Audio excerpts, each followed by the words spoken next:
A recent story in the news that we can step back from the what, which is very complex, and look at the who and the why involved, is Alabama's ruling on it being illegal now to freeze embryos for IVF.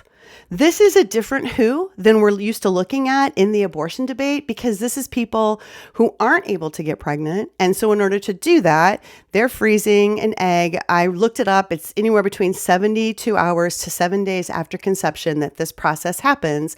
And they're doing this because they want to get pregnant. Now, as Christians especially, this is a time for us to step back, actually spend time with God first, and think about our own view on how He creates life, when He creates life, and what that looks like. Because we say a lot of things in the abortion conversation that would apply to this, since this is happening after conception.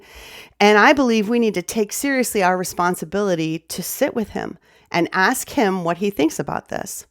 The second who we go to look at are the people who are experiencing this. And I think one thing that's missing from all of these news stories that I haven't touched on, that I'll touch on here, is just how emotional reproduction is. Now, I have the experience actually of second-time infertility, so I know some of this emotion. I know what it feels like to have people say, when are you going to have another one? Or why do you only have one child? So I can only imagine if I didn't have any children and this was happening. It's painful.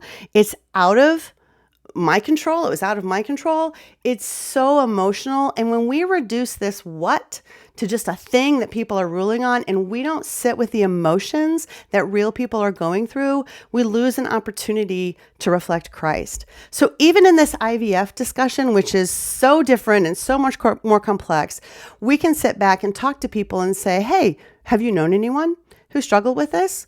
Can you imagine what it would be like to struggle with this? And what are we doing to support people in our churches emotionally with reproduction on all sides?